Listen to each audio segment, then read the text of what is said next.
जय हिंद प्यारे बच्चों, कैसे हैं? उम्मीद करते हैं बहुत ही शानदार होंगे। आज के वीडियो में अपन लोग पढ़ने वाले हैं फिजिक्स का बहुत ही ज़्यादा मोस्ट इम्पोर्टेंट टॉपिक विमीय सूत्र निकालना।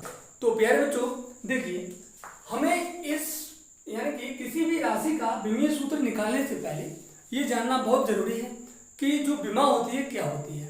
तो विमा किसे कहते हैं पहले ये समझ लेते हैं, ठीक है। तो प्यारे बच्चों, विमा क्या होती है समझ लीजिए। देखिए विमा, यहाँ पर हेडिंग डाल लीजिए क्या, विमा। अगर हम विमा की बात करें तो विमा जो होती है वो किसी भी भौतिक राशि के मात्रक की घात को कहते हैं, ठीक है। क्या, दोबारा सुनिए, किसी भौतिक राशि के मात्रक की घात को विमा कहते हैं। या फिर हम ऐसे लिख सकते हैं कि किसी भौतिक राशि की विमाएं बेघातें होती हैं जिन्हें उस राशि के मात्रकों पर चढ़ाकर लिखा जाता है। तो हम लिख सकते हैं किसी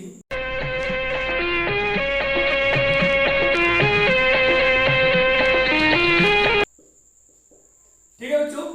तो यहां पर हम देख सकते हैं किसी भौतिक राशि की विमाएं बेघातें होती हैं जिन्हें उस राशि के मूल मात्रकों पर चढ़ाकर लिखा जाता है। जैसे कि बेग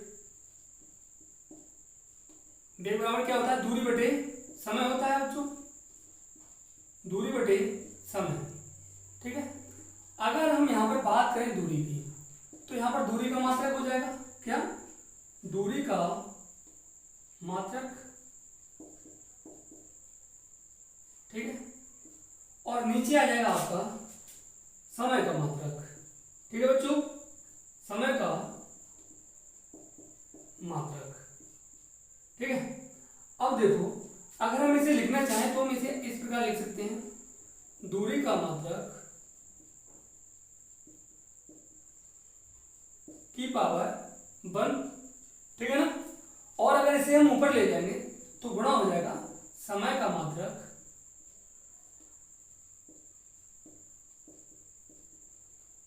की पावर -1। हो जाएगा कि नहीं हो जाएगा? जी बिल्कुल हो जाएगा। तो प्यारे बच्चों इसके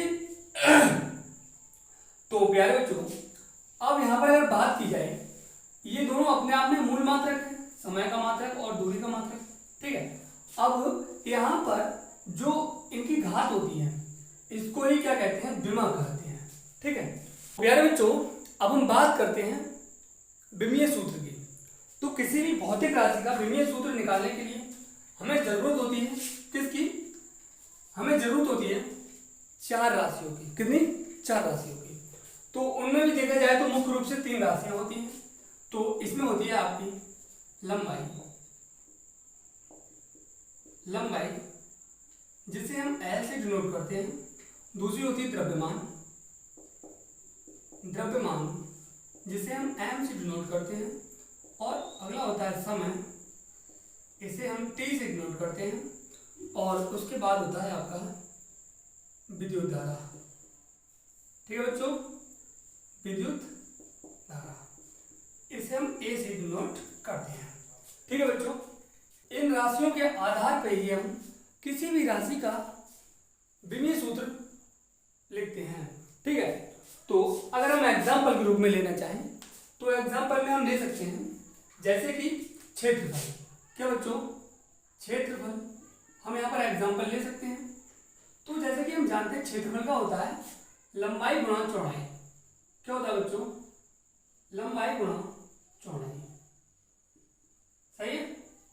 अब देखो, अगर हम क्षेत्रफल का लिखेंगे, प्यारे बच्चों इससे पहले एक बात और समझ लो, मैं बताना भूल गया था। देखिए जब हम किसी भी राशि का विमीय सूत्र लिखते हैं तो उसे हम किस फॉर्म में लिखते हैं, तो वो भी देख सकते हैं आप। तो उसे हम लिखते हैं MLT की फॉर्म में लिखते हैं, ठीक है। क्या बच्चों, जब हम विमीय सूत्र को लिखते हैं तो MLT के रूप में लिखते हैं और इस प्रकार ही लिखते हैं, ठीक है। देखिए कभी कभी ऐसा होता है, बच्चे लिख देते हैं जैसे कि LT-1 बना, ये क्या का बना, वेग का, तो सिर्फ इतना लिख के छोड़ देंगे। अगर आपने इतना लिख के छोड़ दिया तो नंबर कट सकता है, ठीक है। तो आपको क्या है, M भी लगा देना है 0, ठीक है, 0 पर भी लगा दो जो नहीं है, ठीक है। तो कुछ इस प्रकार से लिखना और दोनों तरफ से ये कोष्ठक जरूर लगाना है, ठीक है बच्चों। तो आपको जो विमीय सूत्र लिखने की विधि है वो हम इस प्रकार से लिखते हैं और इसी प्रकार से लिखेंगे। प्यारे बच्चों, यहाँ पर बात की है क्षेत्रफल की। क्षेत्र बराबर लंबाई गुणा चौड़ाई। अब यहाँ पर देखिए, अगर लंबाई गुणा चौड़ाई है तो लंबाई का क्या है, एल है, तो एल है गुणा चौड़ाई का, तो यहाँ पर भी एल लग जाएगा। आप थोड़ा दिमाग लगाइए, एल क्यों लग गया। आप ये पूछ सकते हो कि ये बताइए आपने वहां पर भी एल लगाया तो यहाँ पर एल क्यों लगाया, क्योंकि ये तो चौड़ाई है, यहाँ पर भी लगाओ। तो बच्चों समझो क्या होता है, यहाँ पर ये लंबाई है एल, तो ये जो है लंबाई या दूरी के जगह पे प्रयोग की जाती है। कहाँ पर, दूरी के लिए। अगर चौड़ाई में दूरी हो रही है तब भी एल लगेगा। अगर मान लीजिए ऊंचाई नापी जा रही है, ऊंचाई अगर मापी जा रही है तब भी तो दूरी मापी जा रही है, हिसाब से देखा जाएगा। ठीक है ना बच्चों, तो वहां पर भी आपका एल लग जाएगा। ठीक है, तो ये आपका हो जाएगा एल स्क्वायर। अगर हम इसका विमीय सूत्र लिखें तो प्यारे बच्चों हो जाएगा एम एल टी। अब ध्यान दीजिए, इसमें जिसकी घात लगी हुई है उसकी घात लगा दो, बाकी में जीरो लगा दो, तो एल की घात 2 हो जाएगा और एम की घात 0 हो जाएगा और टी की घात 0 हो जाएगा। और ये ब्रैकेट लगाना बिल्कुल भी नहीं भूलना है। ठीक है, अब आपका एकदम से ये शुद्ध माना जाएगा। ठीक है, कोई भी इसे जो है काट नहीं सकता। प्यारे बच्चों, अगला है हमारा जैसे कि आयतन। क्या आयतन है। अभी मैं बहुत ज्यादा सिंपल लिखवा रहा हूँ, इसके बाद में बहुत ज्यादा कठिन भी लिख पाएंगे। ठीक है, चिंता करने की कोई जरूरत नहीं है, लेकिन हम सभी फॉर्मूले यहाँ पर नहीं लिखवा सकते हैं, वो आपको खुद ही करने हैं, लेकिन बता जरूर सकते हैं कि इस प्रकार से लिखे जाएंगे। ठीक है बच्चों, अगर आयतन की बात करें तो आयतन का फॉर्मूला होता है लंबाई गुणा चौड़ाई गुणे ऊंचाई। होता है कि नहीं, जी बिल्कुल होता है।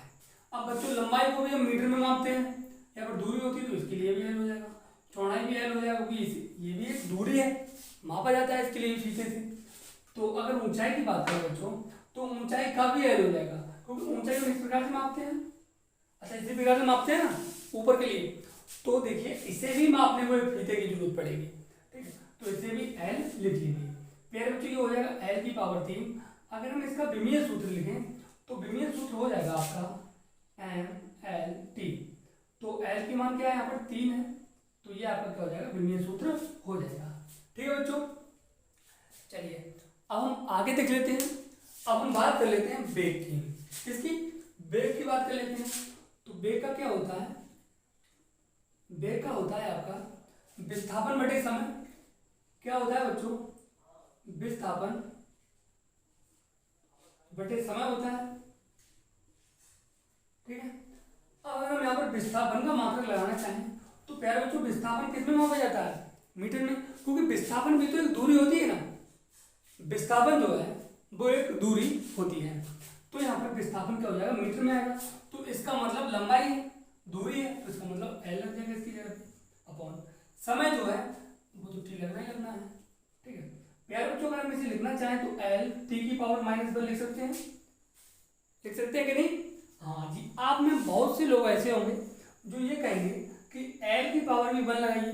तो बच्चों यहाँ पर एल की पावर 1 लगाओ या ना लगाओ क्या फर्क पड़ता है, ठीक है, एल तो वैसे भी एल है। तो देखिए यहाँ पर अगर हम इसे विमीय सूत्र के रूप में लिखें तो हो जाएगा एम एल टी। टी की पावर क्या है, -1, और बाकी सबको इस प्रकार से लिख दो। एक मिनट बच्चों, यहाँ पर 0 लगाना बहुत जरूरी है, यहाँ पर भी 0 लगाना बहुत जरूरी है। तो यहाँ पर एम का मान 0 हो जाएगा और एल का मान 0 नहीं हो सकता, क्योंकि एल तो पहले से आ रहा है। ठीक है बच्चों, तो इसका ये क्या हो जाएगा, विमीय सूत्र हो जाएगा। ठीक है, चलिए अब हम अगला देख लेते हैं। त्वरण का फॉर्मूला क्या होता है, वेग परिवर्तन बटे समय।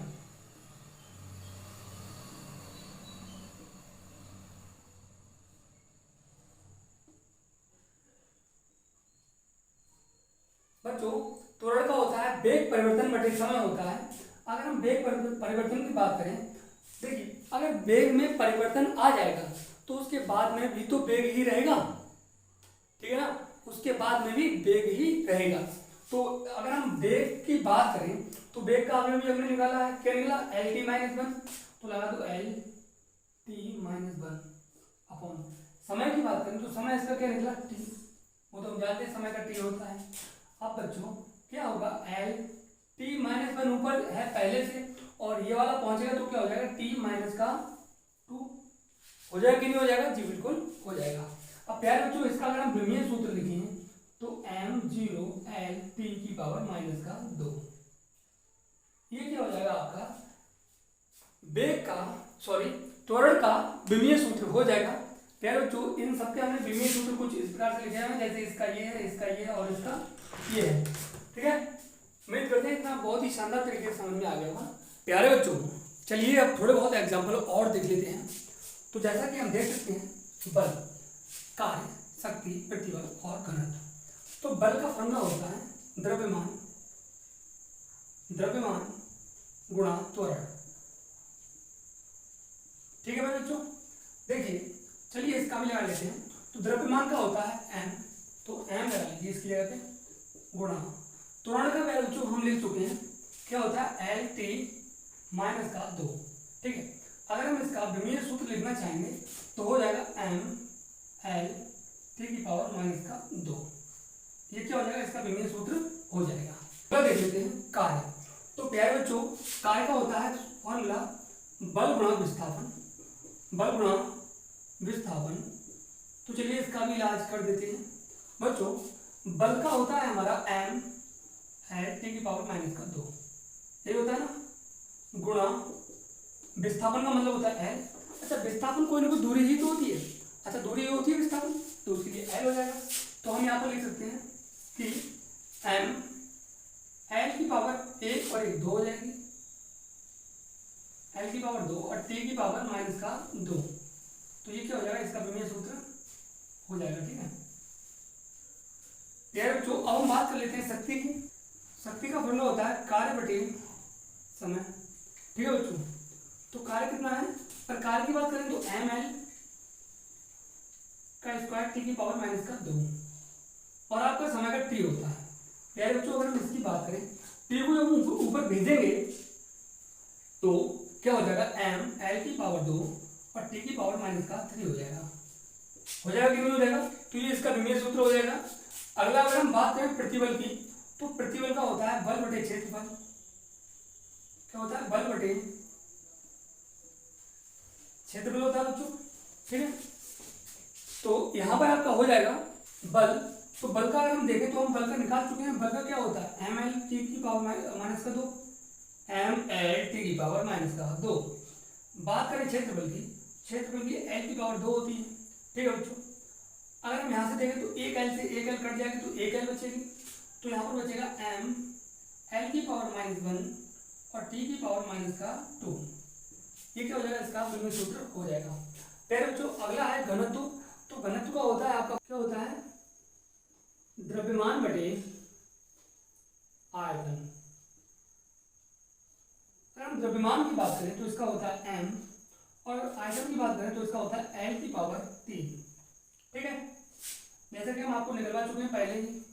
तो बच्चों इसे हम लिख सकते हैं mL(3). अगर हम इसका विमीय सूत्र लिखें तो विमीय सूत्र हो जाएगा mL(t). तो L(3) है, t की पावर हो जाएगी 0।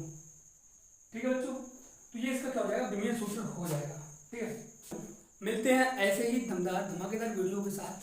तब तक के लिए जय हिंद, जय भारत, वंदे मातरम।